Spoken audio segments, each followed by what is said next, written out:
Steven, are you sure that we're in focus this week? Yes, I like quadruple checked. I hope it's in focus. We just double checked your angle. Yeah.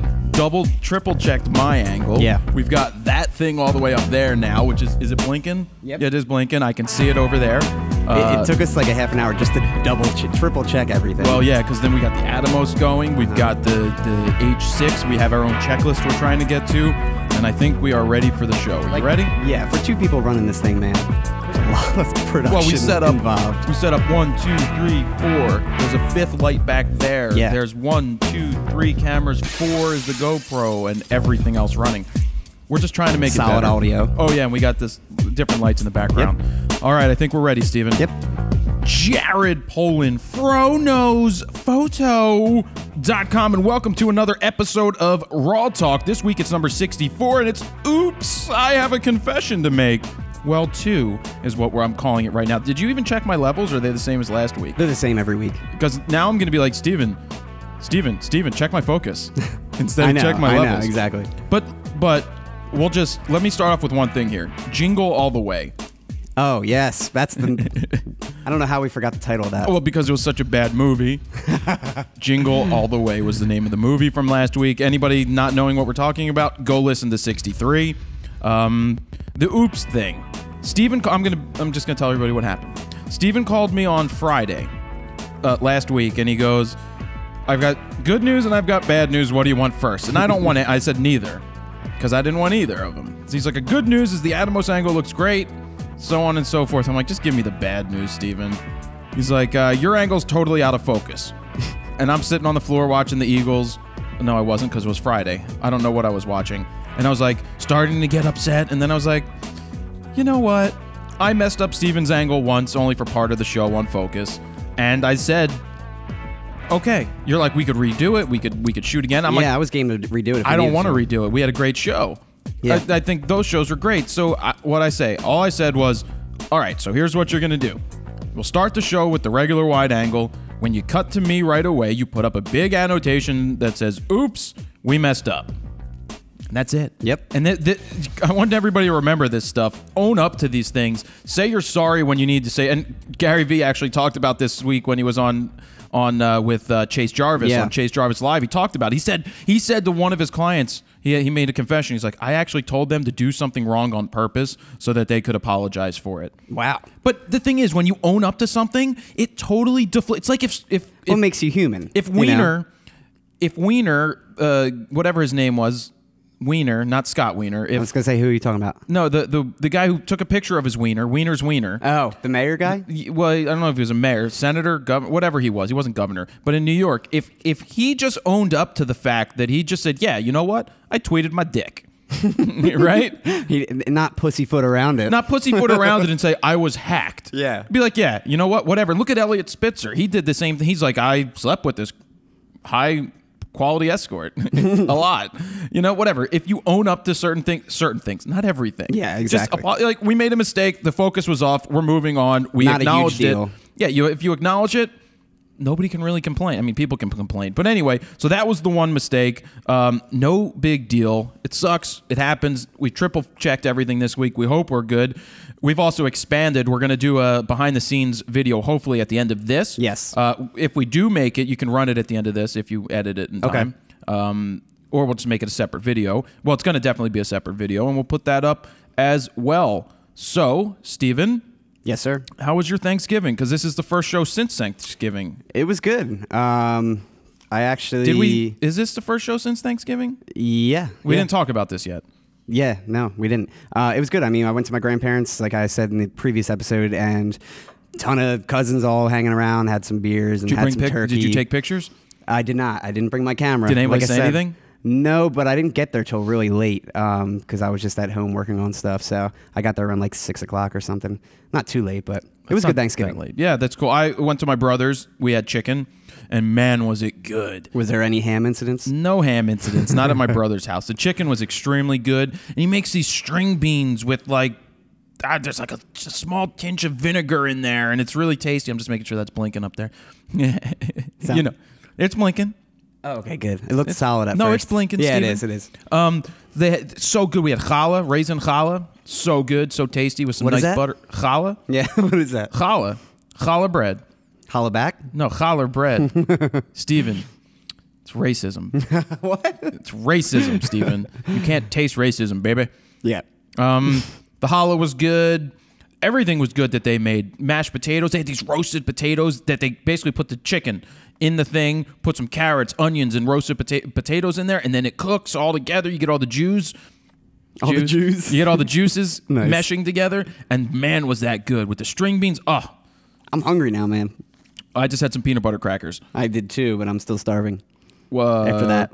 So that was that. That was good. How was yesterday? You shot Jingle Ball. I did. I did not get approved for a pass. I know. But we also tried like the day before. Which I don't give a shit. I am Jared Polin. You don't know who I am. Do you know who I am? Do you know that I have 250,000 YouTube subscribers? I still don't like the fact that they, will throw that "you're not a music outlet" on there. I know. When you have last bigger week, reach. Well, I have a bigger reach than most music blogs out there. Mm-hmm. And last week, 2 people left a comment. Oh, I never knew who 21 Pilots was. They went and looked him up and fell in love with him. Saw that. And then somebody said, I heard you singing Gravity, John Mayer style, and I went and bought his album. That's awesome. It's called awareness. I don't give a shit if we're not a music blog. We talk about music all the time. We shoot music. Yeah. We expose people to new things. So if you're so closed damn minded in the music industry as a PR person to say, I hope they're listening, as a PR person to say, you're not a music outlet, you talk about photography, so what? Do we have ears?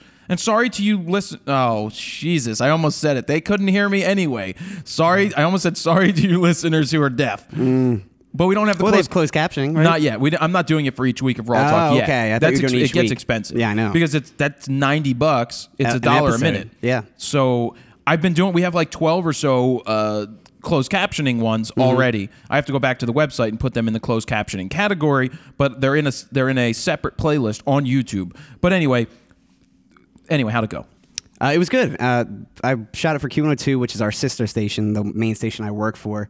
And there was about 5 photographers for Clear Channel in general that were shooting the event. It was me and 2 other guys in the pit, which I think was a little too much. And then we had a backstage guy doing red carpet. We had a guy doing detail shots, overall crowd shots, that kind of stuff backstage. And it went very well. Speaking of red carpet, you know who's I? What's up? What? If Haley had red hairs, it's orange, so it's orange carpet. Avril was there. I still think Haley is very, very sexy. You think she was sexy and she knows it? Yeah, well, it's just her stage presence, man. She owns that and just makes her so sexy. How about that photo that I got with her doing that thing? It was pretty good. That was good. I like watching it. Yeah. I have her picture on my phone. Yeah, they're always All the entertaining time. to watch. Yeah. And I mean, I think every act was really pretty who was solid. there? There was Pitbull headlined, which I was kind of surprised about. Hey, hey, we Mashab we like to party. He sang that one. But wait, this is Pitbull. You ready? That's exactly what he was doing. Which for you guys on the audio podcast, Jared's like fist pumping, But that's all he does. and he does this little like kind of hip shake, like this like. We're the same age. He's like 32, Is but he- he he looks like looks- he's in his 40s. He looks way older. He's really good at what he does. He is. It's good He's a dance pop music. good entertainer. Did Flo Rida play? Yes. What'd he sing? Whatever songs he sings. I mean, Flo Rida's good. I respect the shit out of Flo Rida. He almost actually hit me a couple times. Again? Yeah. What happened? Last On time he almost purpose? stomped me with his foot because I was so close to the stage. And this time he did he always gets off the stage and does like a piggyback ride On one of his security buddies. guards, yeah. And he just roams all the way Which around is the great. arena. That is so cool. great. Yeah. And he throws out roses and stuff like that. But anyway, he jumps off the stage and like the guy was right next to me and like bumped into me and I almost fell over. It was pretty crazy. But and then he brought like 30 audience members on stage, like these little teeny bopper tweens, and there were so many of them that they all started just coming in the photo pit. And there was like only like 2 security guards in the photo pit, so I'm just like, what's going on? My gear's like just sitting there. So they said they were having less people this year. Getty had the rights to the images, There was about 6 or 7 Getty which photographers. they usually never shoot it because they're not allowed. with editors on site as well, backstage. Wow. So they were real time. How many uploading songs them. you get to shoot? I got to shoot the entire set, but the press photographers only got one song. And to make things worse, they let them in about halfway through that one song. Well, so they would like run in every time because they literally had like a minute. You know, I wanted to go shoot. You would have been so mad. You know, I would have been really mad. You would have been super I would have been pissed like, off. like, are you kidding me? One song? Like, really? What do you want me to get in one song? It was like when I shot, what's her name? Beyonce. Beyonce. When I shot Beyonce and I submitted the like 6 pictures that maybe were good Made in from America. the one song that we got from the back when there was no light for the start of it, and then she did. I mean, what do you want me to do? Motor drive and just show you everything? Yep. I gave you what I thought was right. You know, but one song is insane, Steven. One song. But And you got we- to shoot everything? I got to shoot the entire set, so I was in the pit for, I don't know, like 8 hours. Like my wrist actually hurt by the end of the show. Speaking of, when are you going to figure out how to get a website going and get these photos up? The Eventually, holidays? but I do own all the copyright for these photos, which is nice. How'd you manage that? I don't know. It's just this year they're actually doing things a little different for the Jingle Balls. It's almost like a national tour. That's cool. So like every top 40 pop station around the country is kind of getting their own thing, but it's all like the same, which is good and bad. But anyway, they had this new contract this year, and I think for 6 months or so, I can't really do anything with them. But after that, I can do whatever that's I cool. want. Yeah. Well, we got to get you that Squarespace going. Yep. Real easy to use. Yeah. Well, maybe during the holiday season we'll have some downtime. So. And we can go over and help, because I know what Steven's waiting for is for us to sit down together and not critique, but edit down to the right images to show, because you said that you're not really sure which ones. Well, my issue is that I literally have like thousands of galleries or Lightroom catalogs of the events I Right. shot, and I've never had a website. I just have my Flickr page, and on occasion I would. Maybe I'll have put to come over something to up. your place and just sit there. It's just it would take so long. I know, but we'll create. See, that's why I don't like catalogs being split up. Yeah, well, especially like my earlier shots, a couple probably like 5-6 years ago, I would shoot so much. Well, But I'm sure I wouldn't even look at them anymore. but compared that's to what why I shoot now. Anyway, anyway, if anybody wants to check out Squarespace, you can check out, first off, mine, jaredpolin.com, which I haven't touched in a while. Like I said, I did really spend 30 minutes to an hour at this point just getting that thing going. Go to squarespace.com/fro, and that will give you when you check out and you put in, because this is December, if you put in fro12 at checkout, you will get 10% off your first order. So if you order, I recommend going for a year of the basic service. You can always upgrade later, but a year of the basic service is it's like $8 a month, and it may be even less with the 10% off. That's just incredible to sign up for, because it does all the hosting and everything. So It's a great deal. Yep, squarespace.com/fro. They'll give you a 14-day free trial. And then if you go ahead and you want to sign up, just use code FRO12, and you can take advantage of that 10% off. Why don't we start some news, Steven? I mean, we've got a million other things to talk about, but I mean, I've got a million things to talk about, but we talked about Jingle Ball. We talked about Thanksgiving. Why don't I just talk about one other thing before we get into that? Okay. Viewbug. If have you noticed the Viewbug ad on the page now? No. On the homepage, on the right-hand side, there's a box that says Viewbug contest. They have a landscape contest, a winter landscape photo contest. I'm not running a contest for December on fronosphoto.com because we're doing so many other things. So Viewbug is advertising that they are having a contest for winter landscape photos. And I don't think you have to pay to be a part of Viewbug. Just go on the website, fronosphoto.com, click on the Viewbug ad, the banner that's on the right-hand side, and you can enter the contest. They have a prize there, but it's just cool to get entered because it gets seen by a lot of people, and I think they do a good job with their contests because it's just so viral the way they do it. They do a lot with Facebook. They get a lot of entries, and I think they handle it very well. They're just dedicated to contests. Yeah, Viewbug always does contests, right? All the time? Huge contests. So not only can you just check out this winter landscape photo contest, maybe there's some other contests you can enter. How are we doing on the clock? We should probably reset it before we do photo news. I'll reset. You want me to reset We're it? about 14 minutes in. I'll reset. Yeah, if you want to reset, and I'll start the first All right, you story. sing your theme song and start your news. Photo news with Steven. Yeah. All right, guys. Hey, it's Steven here. Canon, first up, we'll talk about them. They announced the EOS M2.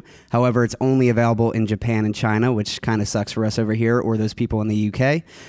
Now, as far as the specs go and what has been fixed, they upgraded the autofocus system with it with Canon's hybrid CMOS AF2, which promises 2.3 times improvement in speed. And it also now includes built-in Wi-Fi and also AF servo mode for video, which seems to be the way to go for most of these new Canon cameras. It's $630 for the body, as far as US dollars go, and $820 for the kit, which is pretty pricey. But again, it's not available in the US or the UK, just Japan and China for now. It's interesting because I don't think that those cameras take off very well here. And I don't think so. But I saw a tweet go out from Kai Wong. Yes. Digital Rev. And he wrote something along the lines of that basically he said he was talking about alligators and oral sex with that camera. Okay. He's like, it's like not as bad as alligators and oral, getting oral from an alligator. Oh, okay. Or like, a crocodile or something. He said crocodile. So then I tweeted him back. I said, you know, have you tried that out? Do you know? And he's like, and he replied back. And then we started a conversation. And I was just like, I prefer alligators because of, you know, the slimy throats and mouths and stuff. So then we had that whole conversation. And then I asked him if he checked out the Big Shot camera for a cheap camera challenge. And he's like, no. That would be a good one. Right. So I basically hooked him up with Big Shot people, because that would be a lot of exposure for them, which would be really, really good. And then Kai's like, you ever come to Hong Kong? He's like, I'd love to show you around and maybe make a video. You should do the Big Shot challenge. Well, I'd like to go to Hong Kong. So we're starting the process to see what's entailed to go there. But cool. But that brought up the whole point about Twitter and being so freaking powerful. Isn't it unbelievable that you can just connect with people because they sit there with the phone in their hands? Or they sit at the computer with TweetDeck. And I've got TweetDeck open, and you see what I have on the screen. And I've got certain people that are on my list that I follow. And then you can see maybe Gary V tweet somebody, and I then see what that person had to say, and I say something to them, and then all of a sudden we started this conversation. Well, I never met in real time. I never talked to Kai Wong before. I just decided I'll just tweet back. And I guess I'm familiar. I guess everybody's seen my videos. So he tweeted back to me, and then we started the direct message conversations about going to Hong Kong. It's just unbelievable. A lot of the people that I've wanted to get in touch with, I've been able to get in touch with through Twitter. It's insane. Twitter is the way to go. And also, like, when people, as far as the Fro Nation goes, when they try and reach out to me or you or whatever, I personally respond to Twitter more than any other social network platform. So if you really want to reach out to me, that's the way to go. Even more than email, I think I'm better at responding with Twitter. Well, I have so many emails that come into the Fro, but when people, what'd you do to your arm? Last night, I don't know. I must have cut it, but something in the photo pit Are you a cutter? scratched me. I got a little You got angry sad in the last pit? night, so you had to let it out? Yeah. Are guys cutters? Probably. Isn't it primarily like a woman thing? It's probably stereotypically women, but I'm sure there's guys. Because that girl who sings Skyscraper! I love that song. I like how you went all the way around. Well, because I didn't want my levels to peak. What's her name? I don't know. She's on X Factor now. She sings Skyscraper. I've watched X Factor like once in my life. Yeah, but what's her name? I shot her at a Jingle Ball. Really? And she put on a great show. Demi Lovato. Oh, okay. The Disney chick, right? Wasn't she Disney? Yeah, she was. But she didn't go the Miley Cyrus route? No, she's pretty cool. She's cute. She's a little on the Zoftic side, but still.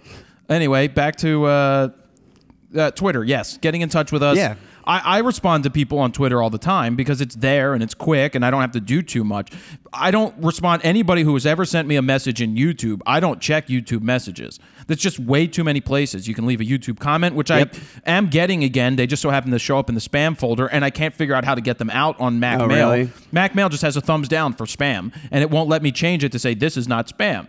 But on the Google end of it, I've called it that this is never spam, but it somehow ends up in the spam folder on Mac Mail. That sucks. I don't understand it. I will say I've got messages on Flickr, which I never, ever check. No. So don't message me on there. Also, Facebook, I usually don't check, especially if you're not a friend or a follower on there. Well, that goes into the other box. Because it goes in the other box, and I never check Facebook messages really in general. So if I didn't respond to you guys on there, I apologize. But there's like a million different social network platforms. You could just do email or Twitter, and that's usually pretty good. For you. Or even Instagram. Yeah, well, Instagram, see, the good thing about Instagram is they tag you in it.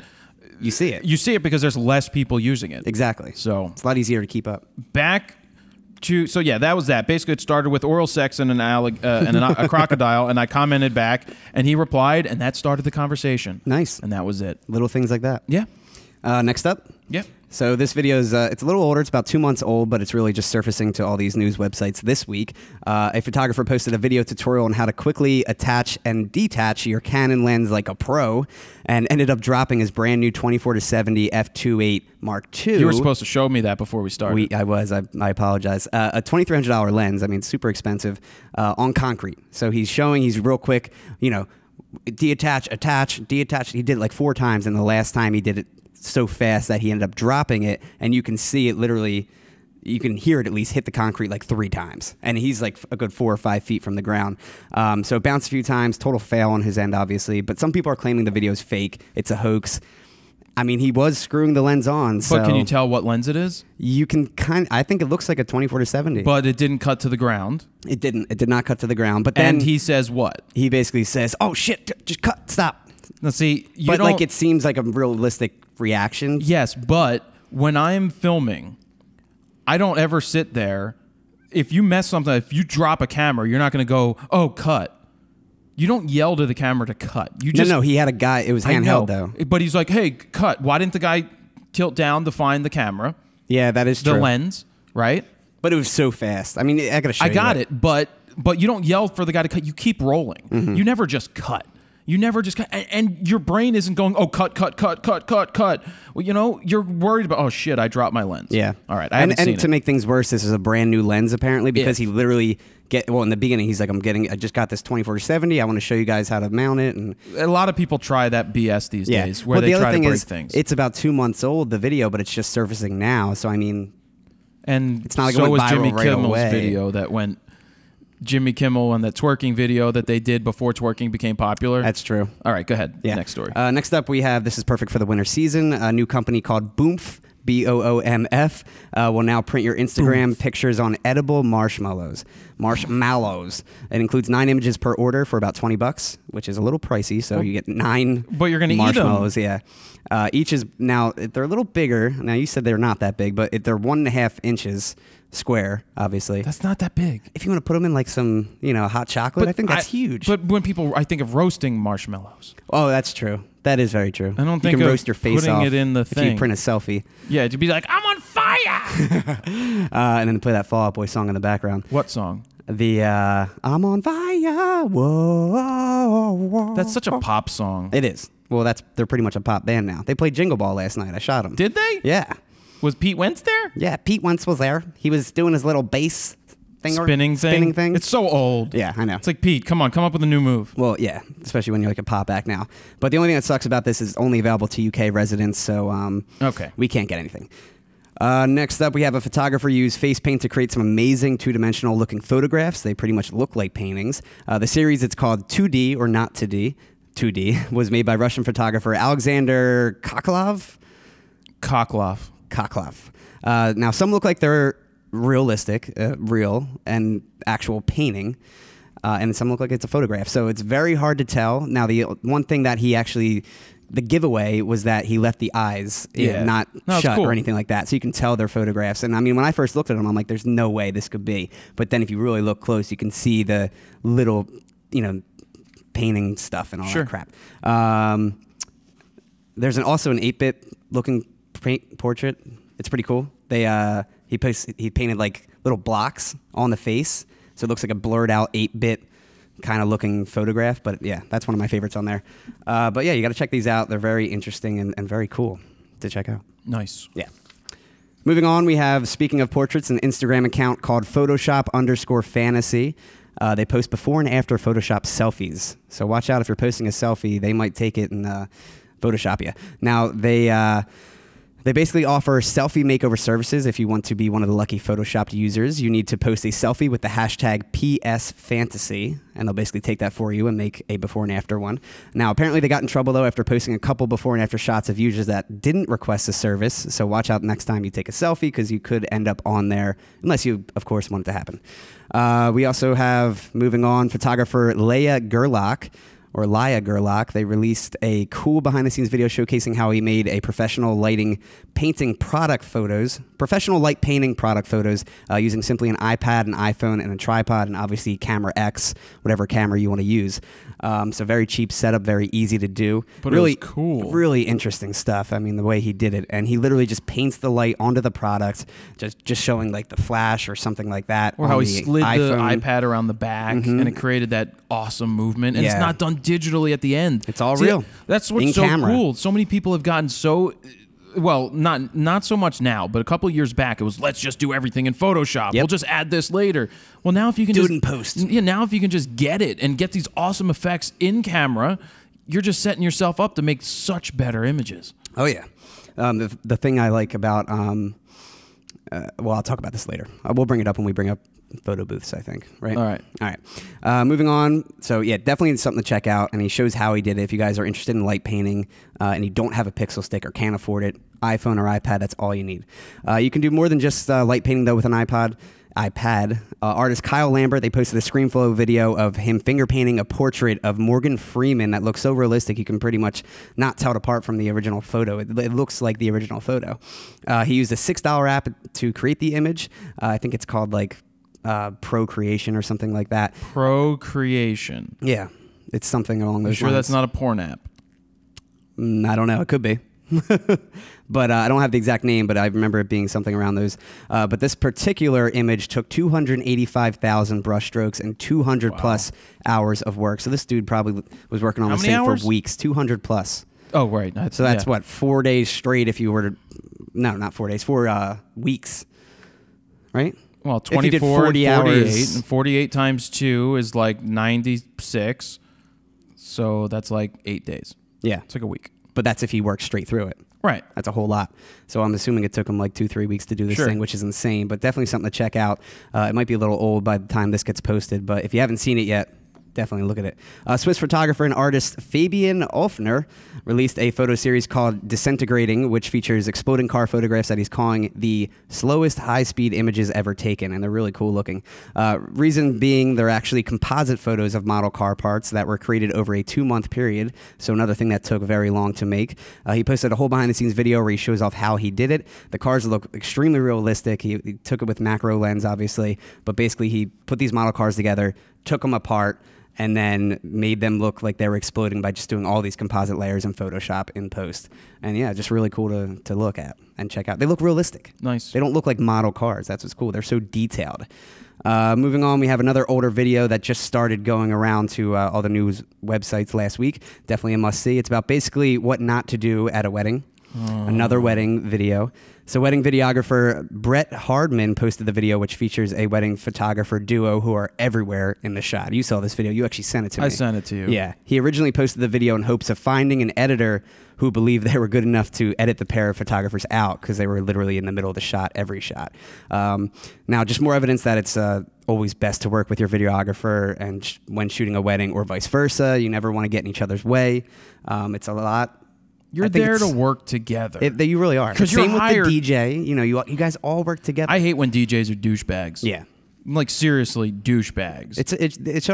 You should almost offer like a trio package, like a DJ, videographer, well, somebody does that, wedding but photographer. those become crap. But yeah, some people, if you were good. Some people recommend, how are we on time? We're good. We got like 3 more minutes Well, go before ahead, we should reset. All right. While I talk about this, some people do, I don't know where I was going with that.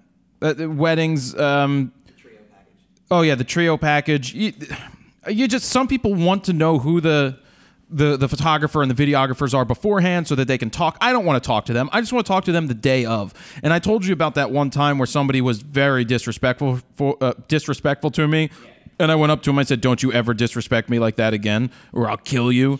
And he was like scared. Well, you never said what you were going to do or something. I would have just pounded his face into the ground or something like that. But the photographer was up front, in the aisleway, standing up, kneeling down, popping this way, popping that. What pissed me off the most was when the woman, at first I thought it was a guy, and then she's holding the camera up. She's in the middle of the aisle. She's holding the camera above her head with live view. That extra 5-6 inches doesn't mean shit for your photo from far back. It's not changing anything. You just look like an idiot. Excuse my language. That's true, though. But so the videographer, when a videographer's there, hey, where are you going to be? Okay, are we in the frame here? Are we not in the frame here? You work together. If I need to use a longer lens from the back, then I do. I get my wide shots. I get down low, so I'm not. I go, where's my headroom? And of course, I need an extra like foot of headroom. but still, you work together. Yeah. This is a prime example of something that you should watch and never ever do. Yes, exactly. I mean, and the worst part is that the whole video is silent except there's one portion of audio that he left in, which I guess he put little lav mics on, the bride and groom to hear the speeches and all that. And there's a portion where the dude was so close to them that you can hear the shutter clicks louder than the voices. It's really bad. So that's bad. And he's literally like right in front. I mean, do you do that when you shoot weddings? Do you actually go directly? No, I stay back. Yeah, exactly. I don't go behind them. I stay back a little bit. I kneel down. I sit pretty much with my shoulder next to a pew or something. I actually want to bring up this quote because this came from Reddit. At least the Reddit community really made it possible to see it. So this user F22 on there, great name by the way, he made a great point about shooting weddings. He basically said in quotes, "The bride and groom should be treated like hot lava while at the ceremony. Get too close, you get burned. You can get kind of close without getting burned, but stay there too long and the heat will get to you," end quote. I think that's great. I mean, that relates to wedding photography so much. Let me see if there's anything else I got to talk about as far as that story goes. No, that's it. And that's it for photo news this week. Oh, yeah? Yeah. That's your photo news? Yeah, we actually flew through Well, it's because I was quiet. Yeah, you were. For the closed captioning person. Right? Yeah, no, I was just quiet. I was just quiet because we have a lot more to talk about here. Maybe we'll get to an episode that's not an hour and a half. I don't know. We'll see how long it's going to be. But we're not flying solo this week because I have so many topics. Yesterday... Well, do I want to talk about yesterday? No, there was a couple of things. I had some ranty things to talk about, but let me just talk about when we said that the episode we have a confession, or I have a confession to make. Well, two. The second one was, remember when I posted on Instagram that photo of Maria, the fitness girl, wearing that red tank top, fitness? Oh yes, I remember. Bra and stuff. Well, I was helping her film fitness videos, not casting couch videos, which came to mind when I was filming, and I told her that. But we're doing fitness videos because she wants to do a YouTube channel, which I'm sure many men are going to watch, because she asked me, she's like, should I be wearing a tank top or should I wear this top? I'm like, you should probably wear the sports bra. The more revealing. Well, I'm like, it's just sexy. And then she was bouncing on the ball. Sex sells. Sex sells, and that's what you want. People are going to watch as long as you know what you're talking about. Well, I did a 5-minute portrait. And unfortunately, you had a D800 with you testing out the Atomos. Yeah. So I had to use the D7000, which looks like crap for video. I had the first-person shooter camera on top of my camera. I used the lighting setup that I had here, and I wasn't happy with the shoot to begin with. And that wasn't the only thing that I did wrong. I wasn't happy with it to begin with because I felt rushed. I felt like I was I'm on camera. I need to make sure I'm funny. I need to make sure I'm doing this instead of focusing on shooting. Yeah. Some of the pictures are okay. They're fine. It looks like my place because we had the background, we had the lights, we had the floor, the carpet, and everything. And so I did the shoot. I only had one card in the camera because I just got done doing video with the D4, so I didn't have my redundancy going. I transferred the video off the card when I got to the computer. I took the card out. I showed you video when I put the card back in, and I never transferred the RAW files for whatever reason. And then I went to put the card back into the computer to get the RAW files off, and it wouldn't even load. That's weird. It would just show up as a folder with nothing in it. Then I was like, all right, let me go check the camera. So I put the card in the camera, and it said format right away. Like, it wanted me to format it because it was corrupt. Before too. Now, I think what happened was just taking it in and out of the FireWire card reader and either not ejecting it properly or whatnot. Something happened somewhere. Either that or we accidentally reformatted it. I don't know. But I was like, I was really bummed. I'm like, I lost all these photos. I did a 5-minute portrait, and damn, I wanted to show some of these because they're really good. Some of them are okay. So I went out and I bought a recovery software. It's like Phoenix Recovery. It was better than what the SanDisk was. It cost me $40, and it didn't recover. It didn't recover the raw files, but it recovered like 1,000 JPEGs. It went back to Phoenix was on there. Phoenix from Made in America. Oh wow. We've formatted it probably several times. I've reformatted and used that card numerous times. So I was able to recover 1,000 photos. They weren't raw. So I'll just talk about the Maria part. I was able to recover 800K to 1 meg to 1.2 meg JPEG files of our shoot. So I can still go make this video. And I could also, I was so bummed. I'm like, I don't have these. And then I was like, you know what? This is a wake-up call. Yeah. This is you know what? I'll spin this into a good thing. I messed up. It's like what we did with the Focus. Right. Yeah. Luckily, it wasn't on a big-ass shoot. Oh, yeah. You know? That would have really sucked. Even if it was, I still recovered the files. Yeah. And they may have, you know, so what? They're JPEGs. If that's your last resort and somehow we still recovered, can you believe that it recovered files from months, like 4 months ago? That's good. August, September, October, November. 5 months ago already? The only thing I could think of is that the certain partition on there didn't get used, a certain portion. But I filled those cards before. I was going to say, if you filled it, then it shouldn't be on there. I don't get it. Because it's just going to overwrite them, and that's when you lose everything. The moral of the story here is that, and maybe I didn't, but the moral of the story is I have the option in my camera to have 2 cards when I take stills. Yeah. I better have 2 cards in there at all times because of that. So that's a learning experience right there for everybody to learn from. If you have the option for 2 cards, put 2 cards in the damn camera just in case something happens to one and you need to go back.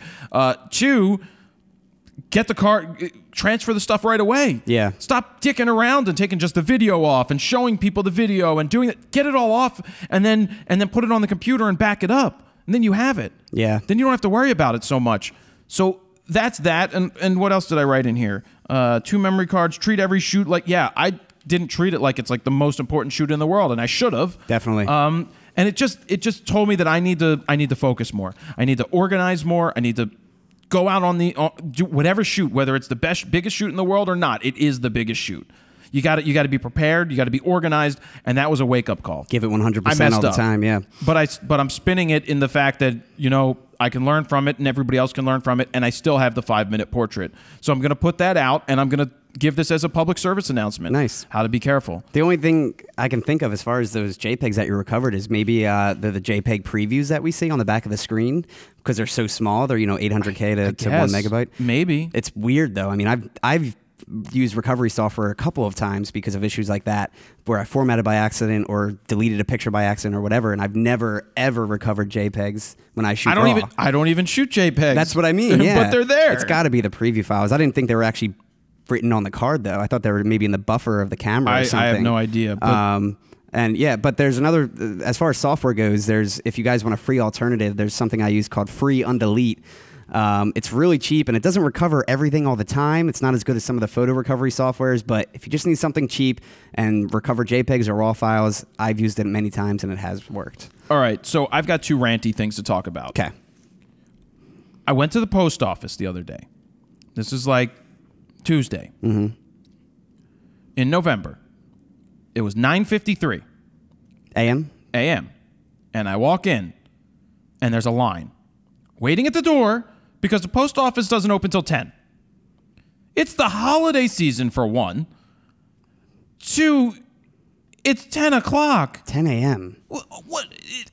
Open at 9, 9:15, 8:30. It's the holiday season. What are people going to do before they go to work? This is why everyone uses UPS and or guess FedEx. What? The hours 10 to 4. What are you, a bank? Who with a job is going to come in and ship? No wonder why the post office is losing. Freaking bankrupt. Yeah. No wonder why they have major issues because they're stupid. You stupid. The Postmaster General. Are you kidding me? 10 to 4 on during it's November. This is your busiest time of the year, man. We got to tell Postman Fro about this. He won't be happy. Postman Fro here. Shut up, Jared. I want to work 10 to 4. I want 10 to 4. Screw you. I like my 6-hour days. So that was Run Rant. It's not even 8 hours they're open. That's crazy. I don't get it. But they're open Saturdays. I bet you that's why, right? Aren't they? Yeah, but they're not open long-term Saturdays. It's only a couple hours. How are you open from 10 to 4? How are you not open at least at 9, or even maybe 8:30? Or 12 to 6 or 12 to 8, you no, know? not even that. Well, just so people, when they come home from work. It's the holidays, Steven. Stay open 9 to 6. 24 hours. 7. Second rant. So we had Black Friday, right? Yep. We had Cyber Monday, right? Oh, yeah. How many emails did you get from Newegg and and Amazon and Tiger Direct and Overstock.com and Wayfair, all these companies that I've signed up for. I didn't get too many. I've gotten nonstop emails. Really? And this is what pisses me off about the holiday sales, quote unquote bullshit. Yeah, which is like the same. So what they did is they did pre-Black Friday sale. Okay, great. Pre-Black Friday. Then they did Black Friday sale. Then what did they do next? What do you think they did next? Cyber Monday sale. No, they did pre-Cyber. They did post-Black Friday sale, extended. Then what did they do Sunday night? Pre-Cyber Monday. Pre-Cyber Monday. Then what did they do Monday? Cyber Monday. Cyber Monday. What did they do on Tuesday? Let me guess. Post-Cyber Monday. Extended Cyber Week. Really? Extended Cyber Week. And even today, Thursday, when we're recording this, before we even started, I got these emails from Newegg and all these other Tiger Directs and all of them about extended Cyber Week coming to an end. And I love they're probably like each time 1 day only, and then same sale the next day. What is so annoying, the problem here is the fact that you have devalued the word sale. Exactly. You have taken away all of the urgency for people to make a purchase. People are not I stopped, like last year, I'm like, I was like, oh, it's Cyber Monday. I better buy because these are going to be great deals. Yep. But then you know what? If you're going to continuously run these bullshit sales, quote unquote, they're no longer sales. They're just regular price. They're just pricing. Yeah. You know, when you get rid of the urgency, then nobody's going to rush to it. I think they're killing it, and I think it's going to be done in a matter of a couple of years. I agree. Because they've just over freaking done it. Yeah. Well, I did a sale. It was Friday to Monday. Which I think is fine, because that started Friday, and I didn't send out emails on Thursday. All these companies were like, Black Friday sale starts now, Wednesday, Thursday. Well, a lot of them started Thanksgiving Day or before that. But even online, and I didn't want to do that. I'm like, it's a Black Friday sale. Yeah. It's starting Friday, and I'm going to have it run until December 2nd, which is Cyber Monday, and I let it go slightly later until I turned off the sale for the beginner guide, which was $57, and then I ended it because I don't run like a lot of sales. So when I do run a sale, people are like, "Oh, it's going to end. Yeah. I better take advantage of it." Short and sweet. Because Jared doesn't run sales like every single day, which means he'll just run one tomorrow. Did you just refer to yourself in third person? That's them thinking about me. Okay. Them thinking about me. I got you. So that's the thing. And for anybody out there that wants to market and brand, just remember there has to be some sense of urgency. Just because everybody is doing a sale doesn't mean you need to devalue your product. People will like if your product was $20, I would buy it. Good. If it was $20, I wouldn't sell it. I wouldn't. So much work goes into what we create. Oh yeah. And I'm not here to sell that thing. A lot of time and effort goes into it. And your product has value. And what you notice with a lot of these companies selling, they're not selling A1 products. They're selling pieces of crap products as specials. It's like Walmart. It's always, it's never anything solid of value, I feel like. Because you can't sell something. It's like Apple will give you a $100 gift card, $200 gift card, right? It's Apple. They're not going to be like, oh, MacBook Pros now half off for Black Friday. Yeah, right. They're not, because they don't have to. Yeah. But when they do a sale and they give you $200, they're like, okay, that's different. That's good. I'll take advantage of that. But when you see these things like people going and shopping at Walmart and getting in fights over a $47, a $7 DVD player, and they've got 7 of them in their hands, is it really that important? And it's probably, to begin with, since it's at Walmart, it's already a crappy It's probably item. already like $40 to you're saving $30. Did you buy anything? I bought nothing. The only thing I bought something. Did you? Well, I bought my grandfather a TV. Okay. I've been thinking about doing it for a while. Tiger Direct through Amazon had a 46-inch Samsung TV on sale for Cyber or whatever, Black Friday, whatever it was $477. It's pretty good. Now when I see the ads, they're back up to $679. But I was like, it's not the high-end slim one like I've got hanging on my wall or like my dad has or like what you have at your place. It's the one that's meant to be sold at a discount. It's a little thicker, But it's HDMI, 2 HDMIs. It's 1080p. It has the 120 hertz. It has all the perks. Yeah. 46 inches. Basically, I'm going to Florida after we go to New Orleans because I'm going to New Orleans next week on the Friday the 13th, flying down there. Boot camp on the 14th, and then I'm jumping on Sunday to Fort Lauderdale because I'm flying to go see my He's 93. Oh, wow. He's be 93, or maybe he'll be 94. Dude, your family must have some awesome genes because you got Lil, but is your dad's It doesn't matter. My grandmother died. My mom dies at 60. My grandmother on the one side dies at, I think she was 79. And then my mom's father, we don't know how old he was because they lied probably when he got off the boat at Ellis Island. He died at 82 is what we said. But you're not She sure. felt that he was much older. She always felt that he didn't get here at 13. He may have been 18 or 20. So maybe he was older, but it doesn't matter. If he lived to 90, Lil's 103, and she dies at 60, does it freaking matter? That's true. I mean, seriously, it's like you know you hear that stuff, and it's like, oh, maybe there's different circumstances. Yeah. I just wonder how old our generation is going to live for, just because of the advancement in everything. Well, kids born today are said to live to 100. Really? Are going to hit 100. I'm still concerned about my generation because of Teflon, overcooked food back in the 80s. Yeah. The Teflon caused cancer. Fast and now, food. growing up, we've got Wi-Fi, we've got cell phones, we've got everything bouncing around our heads nonstop, and my penis, because my phone is in my... How are we doing on time, by the way? We're good. I'm about to reset them in a minute. All right, my phone is always in my pocket, transmitting all the emails that people are sending and tweets and Snapchats and all this stuff going right to my balls. And I want to have kids one day, so I hope I can have kids one day. Yes. So anyway, bought my grandfather a TV.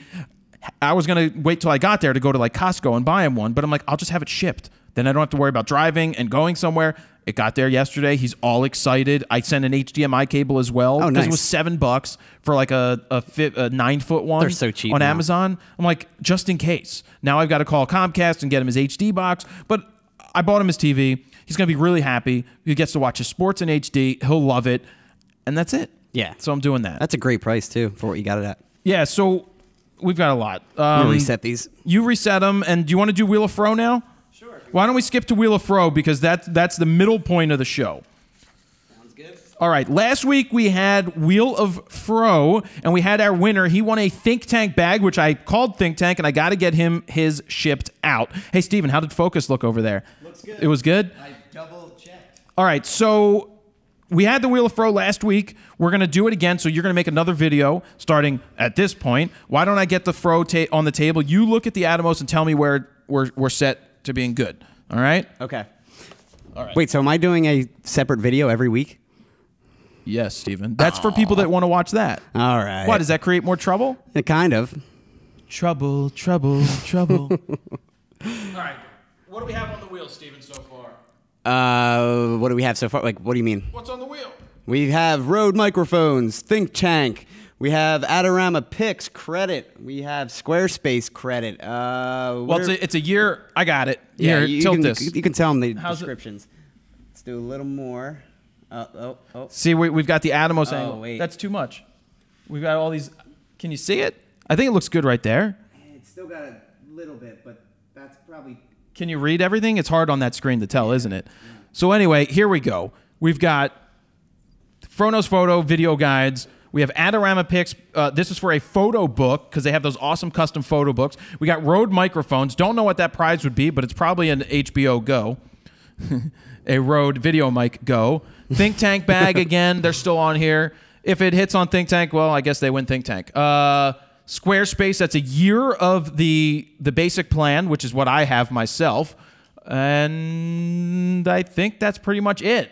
So last week's winner got his Think Tank bag. Wait, did you put the whammy one in there? No whammy, no whammy, no whammy. But we have the question mark. If you land on a question mark, the person that we're playing for will get to choose anything off the wheel. Oh, nice. I think that works the best. So this week I picked from Twitter, and I also have to pick one from people who took part in the Black Friday sale through Cyber Monday because I said that would be fine. Oh, we've got more lights today, don't we, Steven? Yeah, that's what I'm saying. It's a little more... There's still going to be a glare, I think, That's regardless. okay, whatever. As long as we work. tell them. Yeah. If you want to get involved with the Wheel of Fro, people, go on to Twitter at FroKnowsPhoto, hashtag Wheel of Fro, and say something. And also, why don't we link to the one of the videos? Like, whatever. I'll figure it out. We'll make it happen. But definitely say that. You guys have been doing a ton of it, so thank you. There's so many that come in, but we can only spin one a week. This week, I picked Jimmy Arcade. His name's Jimmy Arcade. Jimmy Arcade. I don't know what if he ever Total grew up. fake name. No, his name's Jimmy Arcade. Really? I wish that was my name. He probably grew up playing Tron. But anyway, this is what Jimmy said. Be sure to mention, always have your pet spayed and neutered. Come on down, Jimmy. We're spinning for you. I thought that was funny. So I'm going to spin. You're going to get your microphone up there? Yeah. Oh, I can stand and do this time, right? I wanted to get a good spin in it. A really good spin. I'm going to back away. I want to get a good spin. We ready? Ready. Countdown, Steven. 3, 2, 1. Jesus, I almost broke the wheel. And round and round the Wheel of Fro goes. Where it stops, nobody knows. Where's it going to be this week? It's coming up on Squarespace. Oh my God. Congratulations, Jimmy Arcade. You have just won yourself a year subscription to Squarespace. That is valued at like $10 times 12. That's like $120. That's a pretty good prize. It's pretty legit. Now you can have yourself a professional website. Congratulations to you. Anybody else who'd like to get 14-day free trial of Squarespace, go to squarespace.com/fro. And when you do choose to sign up, if you do with the 14-day trial, when it's over, you can get 10% off when you use code FRO12, which is for December. You'll get 10% off your first order. So if you sign up for a year, you're going to save quite a bit of money. Steven, you want to remove the Wheel of Fro for me? I will. And goodbye, Wheel of Fro, until we see you next week or on the next Wheel of Fro. Oh, yes. Thank you to everybody who was on the wheel this week as sponsors. We already talked about them. And Jimmy Arcade, congratulations to you, Jimmy buddy. Arcade Fire. Jimmy Arcade Fire. Tell him to stop using that fake alias. What, Arcade Fire? So that was cool. Congratulations. That's good. Let me pick up some stuff. Why don't we do Gear of the Week? Sounds good. I don't even know what you have for Gear of the Week. Yeah, you didn't. Well, I think I saw it, but wait, is this Gear of the Week? This is not Gear of the Week. I was gonna say it's not really a gear. That's a book. I have right here a Remy. Ooh. Shrink to the size of an atom. Teleport to Mars. Fly.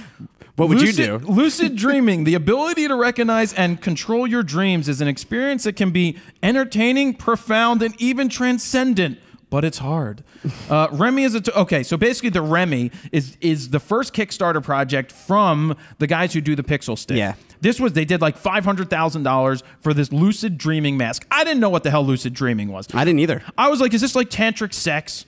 Because it's hard to do, have like a 14-hour orgasm. Could you imagine a 14-hour orgasm? It'd be like, wouldn't you lose all the fluid in your body? Probably. I didn't You'd have like blood coming out. Everything would be coming out. Be like, it's 14 hours. Blood, this is too long. This is too powerful. It just hurts now. Stop it. It's like those girls who get piercings and walk down the street and nonstop have them. Yeah. Anyway, so the Remy is this mask. It's a sleep mask that you wear. Have you tried it yet? No, the battery's still intact. Oh, yeah. I haven't had time to really try it. So there's LEDs behind the mask. Mm-hmm. You're supposed to wear this, and I have to read up. There's like a whole books, and lucid dreaming means that you can control your dreams. So what happens is the blinking lights, you can change the patterns. I have to read. Their site has up. Just Google REMEE. I've got the nice, mask right here. Yeah, it's like satin or something. It looks nice. Let me put it on and talk about it. I know it's supposed to be kind of like Inception, where basically you can control your dreams, yet it's not like you're going into other people's dreams, obviously. And do you want to go more into detail about it? The LED lights? I'm going to do that. All right. Okay, where's the microphone? Right there. Okay, so I've got the Remy on. I'm testing it out. There's no blinking lights right now, but I think what from the video I saw is when you're sleeping and you get into that REM state. That's when you're dreaming a lot. Is the microphone right here? The microphone's right there. Okay, so what happens is the lights blink in a certain pattern that lets you know that you're in a dream and that you can control it. So they went around and they interviewed people, and people were all like, I would like to fly. If I could control my dreams, I'd like to fly. I said this before. What I want to do it starts with an F, and it's certainly not flying. I would totally control. I'd be like, oh, it's a Paramore concert. Hi, Haley. I'd be like, oh, I saw the blinking lights inside my REM mask. Hi, would you like to go backstage and see what happens? You know? Well, of course, Jared. And then, yes, she'd be like, of course, Jared, why not? Oh, did you meet my friend Avril? Avril's here. Oh, hey, Jared, your hair's so sexy. Oh, did you know Kesha's here? No, nobody wants Kesha. You're right. Nobody wants her because she's dirty. But yeah, oh, Katy Perry's here. And so's Flo Rida. Oops. Hey, Flo Rida, how'd you get into my dream? I didn't think about you. And then you beat up Flo Rida. Be like, Flo Rida, you're going down. And then there's Jaleel, the rolling pimp. He's got wings, and he's flying. I don't know. But, so that's the Remy mask. Here, Steven, take a look. Yeah, this looks pretty cool. I think it's like $99. The video, I watched the video about it, and it looks pretty cool. Like, I'm assuming it has some kind of like, almost like accelerometer or timer that's when the LED lights go off when you're in that deep sleep. Oh, yeah. It's got to know. Like, it's got to know. Yeah. Because like my iPhone, I have an app that basically wakes me up every day. It's but it's an accelerometer app. It's called Sleep Cycle, and basically you put it next to your bed, and when your bed's not moving or when it's starting to move a little bit, that's when like you're not into deep sleep as much or something along those lines. And it gives you a half an hour period to wake up, and basically to wake you up when you're most not in REM sleep. Okay. So when you're most awake, and it works really good. I wake up not tired. There are times where I've recognized I'm in a dream and I keep going. I never have. So you've never have? No, you said lucid dreaming or whatever? Lucid dreaming. But I've recognized at certain points where I'm in a dream and then I have a dream go a certain direction. I wish I did. Erection. But still, I have it go a certain direction. Really, because I've been able to do that. So maybe I'd be a good lucid dreamer. Yeah. How are we doing on I heard time? It's hard, but we're good. We're about 8 minutes on in this time. Oh, Gary V's book. Gary V. So let me see what else I want to talk about. We talked about Black Friday. We talked about my rant about that. I went yesterday to see, did you see I took a picture of the Liberty Bell? No, I did not. I was busy all day. You were yesterday. busy. Yeah. I got a call from Richie, and he and Steve Boyle, who was also on RAWtalk. Yep. He's like, we're going to go to the Constitution Center today, and we're going to go see the Pulitzer Prize exhibit. Nice. Of the Pulitzer Prize photos, which I've seen many of them, but it's like $14.50. You go support the Constitution Center. I got there early before them, so I went over to the Liberty Bell Pavilion, which if you go in the summer, the line is pretty damn long. Crazy. But it still only takes 20 minutes, 30 minutes to get through. I walked in, there's no line, and I just walked in, and there's security sitting there, these security guards, and they're like, spin around, please. And I'm like, does my butt look good in these jeans? And they weren't playing along. I just kept walking after I spun around. I'm like, does it look good? I guess you're not supposed to really joke with them, but whatever. I walked right in, went to the Liberty Bell, said hi, asked some questions I love asking questions about it. And then I went over to the Constitution Center, and we went in through this. Now, if you've ever seen I'm sure on Amazon there's a book for the Pulitzer Prize winning photos. The photo, like, Steve wasn't happy with how they were printed. Oh, really? Because they weren't real prints. What were they? It was more like a matted print kind of thing? No, they weren't framed. They weren't like art prints. They were like printed on... They weren't gallery prints? They were wrapped around cardboard type thing, so it was... Like a float? Sort of. Wrap? Yeah, but it wasn't great stuff. You want to reset them while we're at it? No, we got time. All right. It wasn't great stuff, in my opinion. So... real art prints would have been nicer, framed like originals, not copies. I mean, and then they tell you, no, don't take photos. It's like I couldn't find these photos online if I wanted. Yeah, exactly. But it starts off and you go through the 50s, the 60s. They're broken up by years: 70s, 80s, and 90s, and 2000s and 2010s, because I guess that's where we're at. It was so amazing. Well, scary because some of the photos, there's death, there's people being shot, there's people about to be. There's a photo. There's a couple in there. I mean, most of it's around war, and I was just awestruck by the power of the images that were created. I also noticed that as we got into the 90s, 2000s, and today, those images aren't as impactful as they were back then. Oh, really? I don't know if the Army, because they have their own photographers embedded, get the shots, but they never see the light of day. Right? Maybe that happens, or maybe there aren't as many newspapers who aren't going out and getting these stories like they used to, but there's images of people jumping out of buildings. There's images of, you've got your 9/11, but there's this image in Cuba after Castro came into power where I guess some other guy was on his knees. He was just sentenced to be executed, and he's there while he's being read his last rites by a priest. While the banditos, or whatever they were called, I think they said banditos, were in the background with their guns, ready to kill the guy. Get on with it. You know this guy's about to die. Yeah. I mean, that stuff. What is going through his head? When you think of before the bullet goes through his head, what you think of when you're there and you're like, the emotions that are captured in these types of things are incredible. And you're like, this person's living. He knows he's going to die. And a second later, he's going to be shot.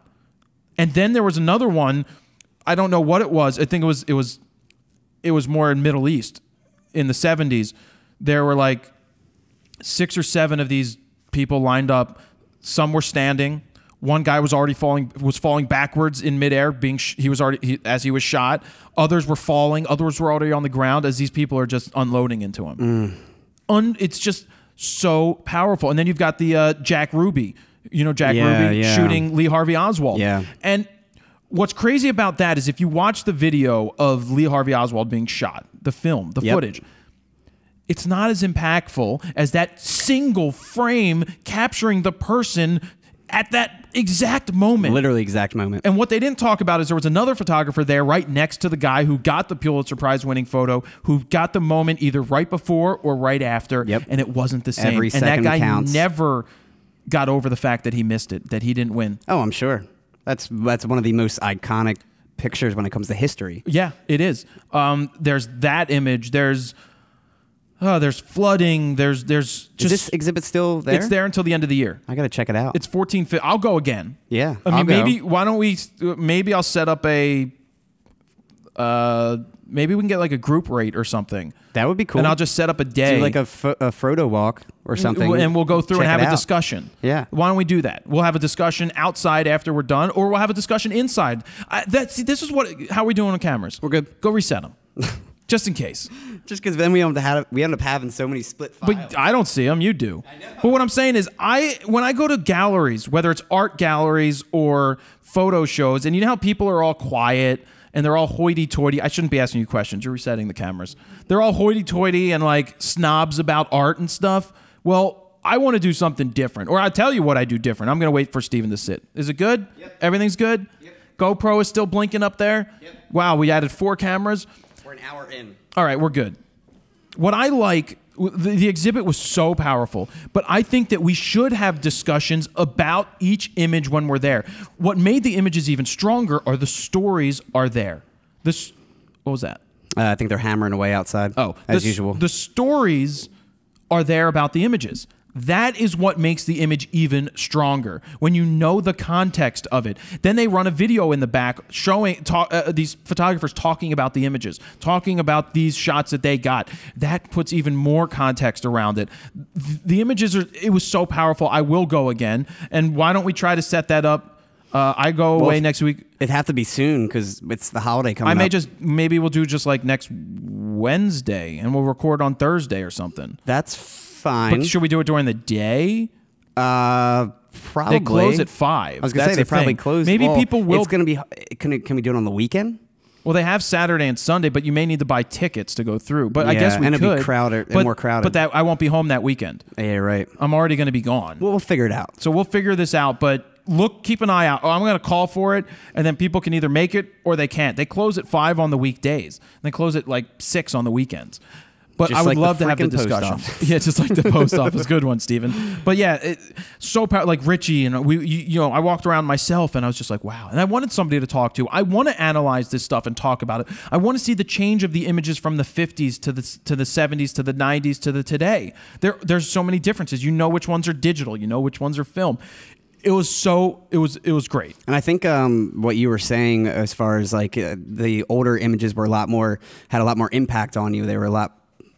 I don't know. They were just more iconic. The moment's captured. Yeah, the moment is captured. They were one shot, I also one frame. think that then was more like a lot more photojournalists were around, where these days it's people with their cell phone that are capturing these iconic moments. And they're not. Or something. It's like the Hudson. The Sully Sullenberger landing on the Hudson. There's a guy with a camera phone. It was like the iPhone 3G or something. Yeah, it was like the first original iPhone. That went on, and they posted, that picture went around the world. It was on the cover of newspapers. Exactly. And that could have won a Pulitzer. Yep. It could have. Maybe it did. I don't know. I don't know if it did. It wasn't hanging there, but... It was a guy just snapping away. But that's we're losing some of that. Exactly, yeah. We're losing some of that. And that's why I stress the fact that you go out there and you capture moments and you take these pictures and you don't motor drive through them. You tell a story. You tell the story, you capture the moments. That's why photography won't go away. Oh, yeah, for It sure. won't go away because video doesn't capture things the way that film does. Or when moments are captured, when you take a still image, and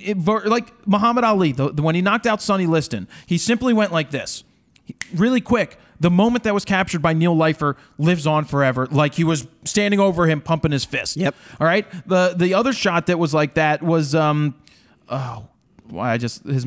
name just slipped my mind. Adams, Bud Adams or Adams. His last name's Adams. He took the picture in Vietnam of the Viet Cong guy getting shot on the street. Now they run that. I've seen the video. It's on YouTube where you see I read the story finally. This Viet Cong guy just killed a commander and his family, like 6 people. They paraded. They put him out. They brought him out to the street. This guy walks up, shoots him in the head. Adams was out there and he's like, I went to lunch right after. He's like, I didn't think anything of it. It was war. And then the image ended up being run, and it's just that image is so powerful. The video is insane too, but you see how quick he pulls the gun up, he shoots, he puts it away, and he walks on, and they do the next thing. He just shot the guy in the head. That's and I think it also works the opposite way too in certain situations where a photograph won't tell the full. It's both. It really does work both ways. You can not fake it, but you can change the story, the context. You can cheat it by certain things for sure. Yeah. So that's that. I didn't mean to take that much time with that. No, but I was enjoy so talking about impactful. stuff like that. Yeah. That's why we should go. We'll set up a time during the week. Maybe history in general, and just when it comes to photography history, it's even better. Maybe we'll do next week. Sounds good. And that would be like a day after this came out. Yeah, probably. But that's all right. Week. I would let people know that. Yeah, we'll figure it out. So what else do I have here? I need your help. There's something that I would like your help with, and that's quotes.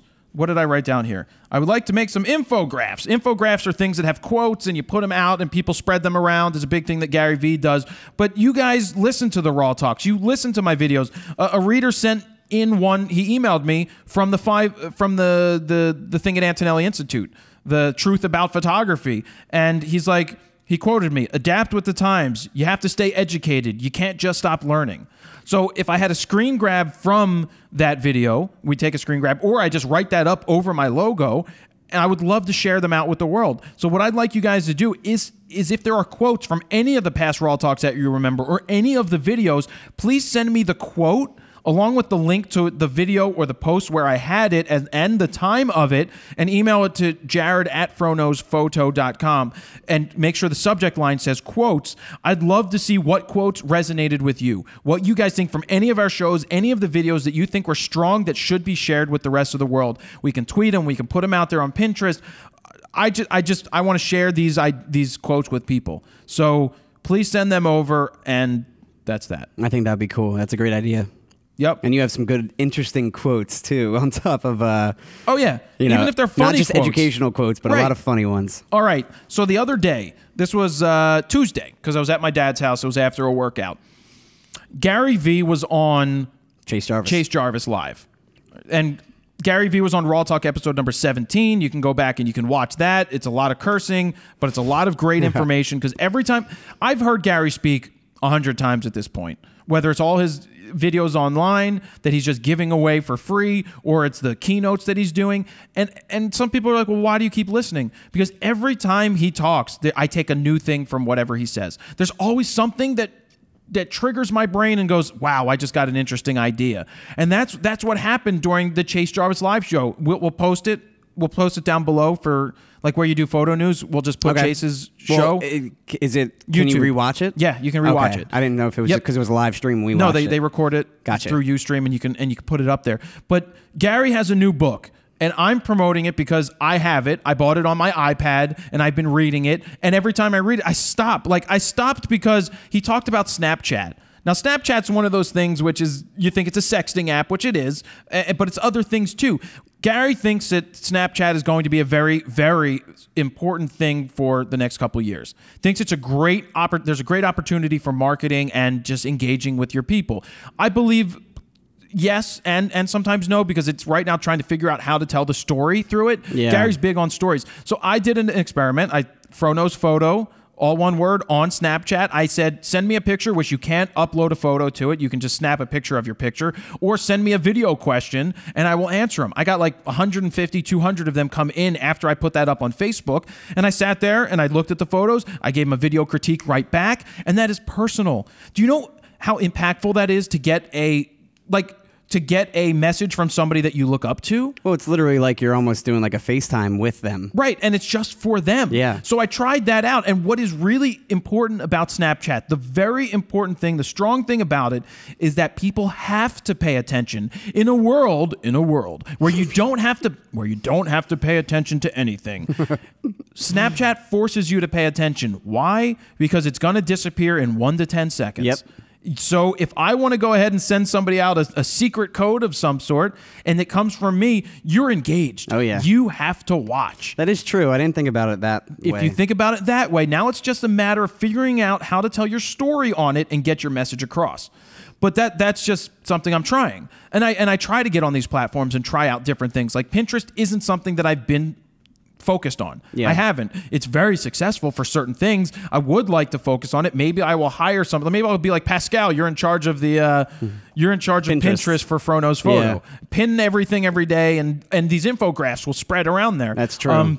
So that's that. But they spoke. Let's see. Oh, I submitted a question. It was great. Like I'm not going to say that, but I submitted a bunch of questions. I submitted one that was for Gary, and Chase ended up really answering it, which was a fantastic answer.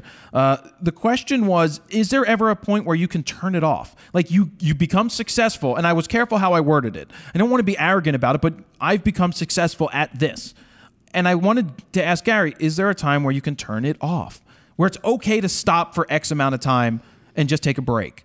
And I'm not saying I'm looking to do that. I was just seeing what his answer was. And I know Gary doesn't take time off because Thanksgiving, he's tweeting back to me, or he's tweeting back to other people. But yeah, we do on Ryan. But that's when Chase turned to the camera, and I took a snapshot of it. I'm like, he's talking to me. I'm like, look. I'm like, Dad, he's talking to me. Right to me. And I got excited because Gary answered. He's like, oh, he's like, yeah, I know Jared. He's on Spreecast, and he does these things, and great thing. And Chase is just like, look, Jared, I kind of think I know where you're at right now. And I think I know what you're feeling. Because he's been there. He's there now. Yeah. He's more successful, but he's just like, it's okay. He's like, it's okay to take a week. He's like, just tell your following that, hey, I'm going to take a week vacation. off. Yeah. I'm going to take a week off to recharge. He's like, you're just being honest with people. And Gary talks about that being honest thing all the time. But I was so excited to have Chase talking to me, even though we've sat down and talked for a half an hour in Seattle. And I've, done a lot of stuff with Gary. It was still exciting that he was talking to me, and I got all excited. But that goes back to that's being honest with your readers. Apologizing when you need to apologize. Owning up to what you need to own up to. When you mess up a camera focus angle. It's okay. Yeah. It's all right. They're human. They get it. Exactly. I'm only human. Christina Perri, everybody. I mean, everyone makes mistakes, Yeah. So I was I was going to go to lunch at 1. And then I didn't end up going to lunch till after 2 because I just sat there and I watched it. I wanted to hear what questions people had. And I guess I'll go back to the thing I wasn't going to say. But people are asking questions. And the certain questions that they're asking, it's just like they're not the wrong questions.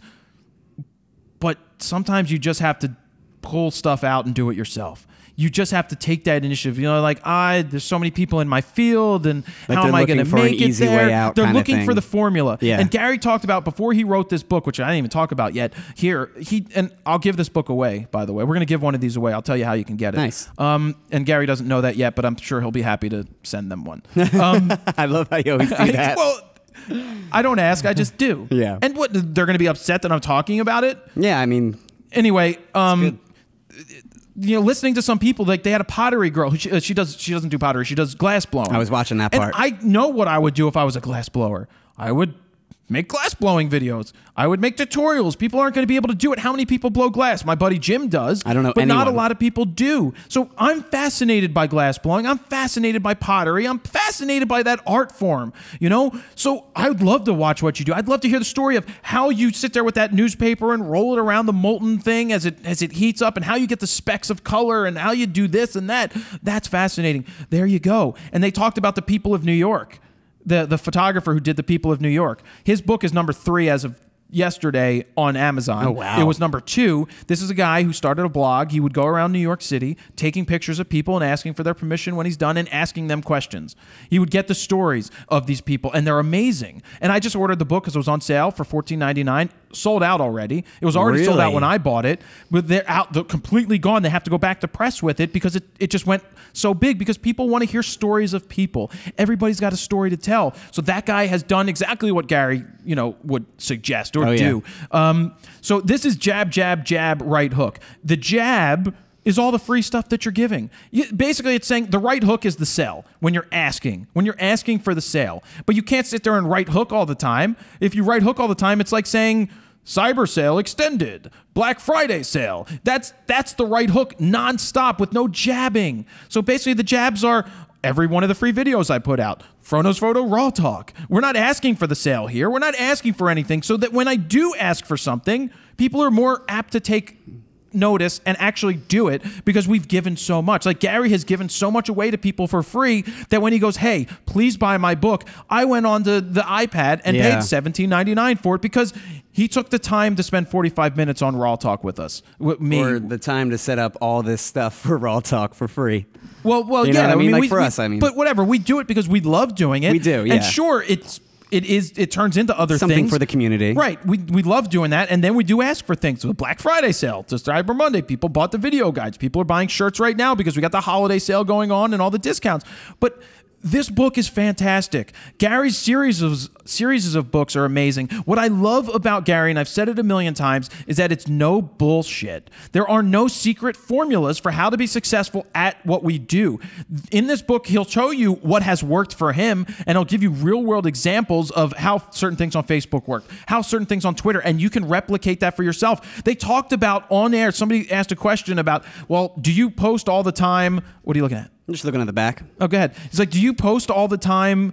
Like if you put on, do you use TweetDeck? Not TweetDeck. Do you use like Hootsuite or something? And do you let that tweet out to Facebook and Instagram? Like my Instagram, I don't let my Instagram post to Facebook because I don't think it's as effective as if I post directly to Facebook. Oh, that's I don't true. let my Instagram post the photo to Twitter because I don't think that's, because Twitter doesn't do it in stream now. So that's when I upload, I do it separately. I save the picture. Twitter, I put it up on Twitter as a picture. I put it up as a photo on Flickr, and I take the extra time to do that. Gary always talks about don't tell the same story everywhere. The same story that you tell on Facebook doesn't work on Twitter. It doesn't work on Instagram. You can't do the same thing everywhere. Yeah, I try and separate it as well. You have to take the time. Have I already talked that long? Are we already ready to reset the cameras? Wow. But I think this is so important. Guys, check out Jab, Jab, Jab, Right Hook. This is what you're going to do. We'll have Gary. I'll let Gary pick the winner. But what I'd like you to do is make sure that you... What was that noise? Me stepping on the cable. Did you mess anything up? Nah. Did you knock the focus out? So here's what I'd like you to do on Twitter. Yes, I keep going back to Twitter because it works very well and it's easy. And sign up. Go to @FronosPhoto and Twitter. Be my Twitter friend. So type something in and go, hey, @GaryV. It's GaryVee. That's the Twitter handle he picked, and he still punches himself in the head because he was on Twitter very early on, and he's like, I picked the dumbest name ever, Gary VEE. So it's Gary V, and then EE at the end. He's got millions of followers. So say, hey, @GaryV, @FronosPhoto said, I'm giving away Jab, Jab, Jab, Right Hook. And hashtag Jab, Jab, Jab, Right Hook. Can I have one? And we'll pick somebody. If that all fits, that should fit in the tweet. 140 characters. 144. It's 140. That should fit. It's 40. That should fit in. So I'll have Gary pick one of those. We'll give one of these Jab, Jab, Jab, Right Hooks away. And if you want to pick one up, go on Amazon. I think it's under $30. But if you're looking to do what we do here, there's a lot of information in here to go on. But I was just so jazzed after Chase talked right to me through the camera.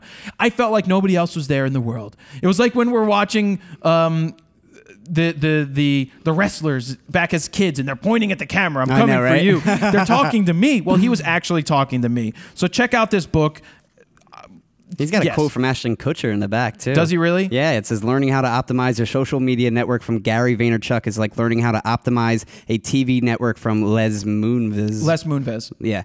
He understands how to marry the story to the platform and create movement. And that's what it's called. Crazy. It's about storytelling. And how many times have I said that? Oh, I want to hear the story. I want to see the story in photos. So that's that. How far in are we? I think we're like an hour 20. All right. We're going to... Oh, I talked about the Snapchat experiment. It's Frono's photo on Snapchat. Yep. I talked about this because I needed your help. And then I get asked all the time, is there a photo shoot that I've messed up that I'd like to redo? And I could never think of one, but I thought of two. I could think of one. I thought of two. Well, yeah. What was your one? I did. It was very early on. It was probably one of my first bands that I shot. It was a friend's band, a metal band called Cranley Gardens, and I just think it was terrible. I mean, I barely used any light. It was mostly all natural, which is fine, but there definitely needed to be light. I was in an extremely high ISO, which really isn't good for portraits and stuff like that, because I wanted to print these out as well. And I didn't check my focus half the time. I mean, I went home and that was handheld and it didn't look too good. And yeah, but I was like 17 at the time. I mean, I was really young. 17. Oh, don't know what you mean. You didn't sing too much this time. Jet, 17. Yeah. Rip. Yeah, they're not around anymore. I love Jet. They broke up like 2 years ago, I think. I was hanging out with my buddy Jesse for Thanksgiving. He was back in town. He reminded me, we went out to the bar with Jet. Oh, yeah? We went out to, this was before they blew up. I think you told me about that. This was before they blew up. We went out to a bar with them to go drinking, and I had so much fun. Those guys were so awesome. I just loved hanging out. But anyway, my mistakes, they come back when I was 14, 15. So early on. Very early on. Like bad mess-ups. Like mess-ups so bad that they couldn't use what I did and probably had to send somebody else. The first one was for Beckett Magazine. It was going to be my second photo shoot for them, and they wanted me to use Slide. I didn't know what to do with Slide. They wanted me to use Flash. I didn't know how to use Flash. So I was all doing these settings, and I took pictures at this guy's place, and I never heard back from them. Like, they never said anything about the images, because I sent them the rolls and they developed them, and they must have done such a terrible job. So yeah, I messed that up. And then the other one was Pat Croce. He was the president of the 76ers. I was working for this magazine called Fan Magazine. I may have been 17 years old or so, and at the time I had my Nikon, but I still had a Canon as a backup, my EOS Elan, because I had a wide-angle lens for that, but I didn't have one for my Nikon yet. And I had to take pictures at the practice facility, and this was right after his accident, and he has a cane, but he's sitting in front of the Sixers logo, kneeling down with his arms out, like, hey. So I'm using the Canon from far back with a pop-up flash, just taking snapshots. Just taking snapshots, because I wasn't ready. I wasn't good enough. Who was this for? This was for a magazine called Fan Magazine, and obviously I knew they were horrible. I didn't know what I was doing. They didn't use prepared. the image? There was not. I'm sure they didn't turn out well. Huh. I didn't know anything That's about a good what I was doing. too. Well, it was a great opportunity, but I didn't know what I was doing. I wasn't ready yet. I mean, going out on a shoot and not being prepared. And you need to be confident too, for sure. Yeah, I didn't have the right gear back then. I didn't have the right know-how. That's the same thing with me. I was shooting in auto, basically. In that band shoot, yeah. So those are the two mistakes. I had those two shoots, and they were back then, and those are bad. Bad. Really bad. Like, sometimes you get too successful early on and you get these gigs and you're not ready for it. I must have been a good salesperson to get myself there to get those jobs. Either that or they just wanted to hire me because I was less expensive. But guess what happens when you hire somebody when they're less expensive and not experienced? Exactly. That's what's going to happen. Well, that's like me and the band shoot. I mean, I was super early on into my photography career, and basically I did it for free for them because, again, they were friends. It was like my first real photo shoot. I was so young, barely had any gear, and that's what they got. I mean, it is, you get what you pay for. Yeah, and unfortunately, it wasn't that good. So we've almost come to the completion of this week's episode. Love to, you want to play Wheel of Fro? Get those hashtags out. Definitely. You know, at Frono's Photo, hashtag Wheel of Fro, say something you want, but try to link back. Take the link from the episode. I'd like people to see what you're talking about. So definitely put that up there, and we'll keep picking people and playing each week. And this week's winner, Mr. Arcade, because how are you going to forget? Was it Jimmy Arcade? Jimmy Arcade. Jesus, man. Is his name really Jimmy Arcade? I don't know. I feel like it's... Jimmy Arcade. I mean, yeah, that wasn't even his handle on Twitter. His name was Jimmy Arcade. Jimmy Arcade. I just thought it was awesome. That's a pretty awesome name. 1 year of free Squarespace for the basic package is what he landed on. That was a good spin. That was a good spin. We loosened it up a little bit. I loosened the back a little bit, and I made sure I grabbed it from the side, and we spun Mc Ranterson it, and you're going to put that up separately so people can see that. And again, that was that. So this is jab, jab, jab, right hook. You want a free copy of it? I sure already told you how to do that. But just go listen to Gary. He's given so much away for free that even if you don't buy it now, you're going to watch some of these videos, and even if you'd listen to RAWtalk 17 again, you're going to go out there and you're going to be like, he's given me so much free stuff that I want to thank him by buying this book or buying any of the older books. That's what I can say. Yeah. And I'm enjoying it so far. I keep getting ideas. I keep having to stop. I'm at like page 100. I'm at page 100 of 850. It's not an 850-page book. It's just on the iPad. I have all the letters really big so I can see because I'm blind. See how much that's the hardback book. It says $29.99 on the inside, but there's like 100 case studies in here. So it's 195 pages. That's 195 pages, and I make it to 850 myself. Oh. It's got like little screenshots too. Well, That's pretty cool. It has it shows you like the real world examples. Yeah, the screenshots and showing you what has worked, what doesn't work. Oh, I gotta read this. I want to check it out myself. We'll take it home. Maybe I will. But you're gonna have time to read it? No, exactly. Maybe during the holidays. Yeah, I used one of the methods that he talked about to get seen by Chase Jarvis for the Chase Jarvis Live. Oh, really? Yeah, Twitter. If you've noticed, on occasion, that's funny. On occasion, I put in paragraph breaks, which spreads out my message in the feed, right? I'll do a sentence, the link. So it stands out nice further in somebody's feed. Yeah. Gary talks about that all the time. So I've done it, and I did it to get my question seen. I did one line, space, another line, space, another line, space. This is on Twitter or on... That's on Twitter. Okay. Not Facebook's a different animal. You have to play the games. The games are different, and everybody's on every platform. Yep. They're totally different. So how much time's left? We got about 12 minutes till we got to reset. All right. Well, we're going to be done before then. Cool. But so that's that. I talk about it a lot. He didn't ask me to do this. He didn't even know that he's giving one of these away, but he is. Now he's giving one away. And I just want him to see that you people are at Gary VEE and at Frono's Photo in the same. I want to blow up his feed.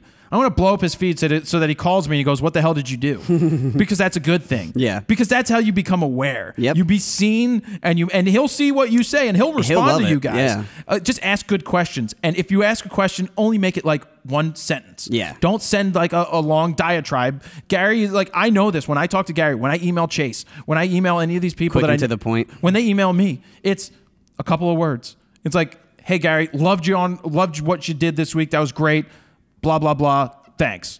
Then I get it back. "Thanks, brother. It's great that you sent us questions." You know? And it doesn't need to be anything long because you just want it to be quick so that they're more apt to answer it. Yep. I could go on forever about marketing because I love it. You do. I love it. And it is a game. How to play on each of these different platforms. It is a game. Love it, love it, love it. Steven, love it. That's it. We're going to be done. We're going to go film a behind-the-scenes look. Do we have time? I hope. What time is it? I think we'll have time. Good, because we have a great setup. We do. And we're going to need to remember where everything goes. And you guys will see the new angle and everything. It's we're going for that like security camera look. Testing out different things. Yeah.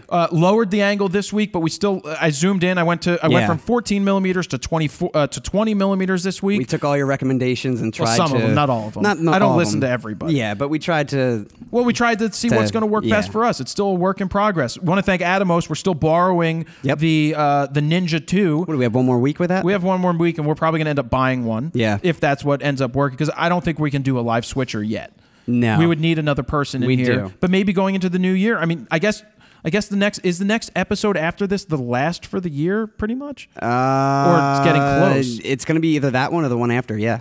If there's even one after that. Yeah, I mean, we might take because that might be Christmas week or something like that. Because we're going to record next week, and then I go away Friday. Yeah. I don't come back till Wednesday, which means we're going to record another one on Thursday. If we do, that would be the end of the year wrap up. That's true. You know what I would love? If anybody's still listening this far in, if somebody is like a master at editing and listen to the episodes, we've done 64 episodes now. All the MP3s are there. If you want to go chop them up and cut in all of my singing and all of the interruptions into Steven and all of the funny stuff, if somebody wanted to make it something like that, that would be awesome. That'd be like 2 hours alone. But I get that.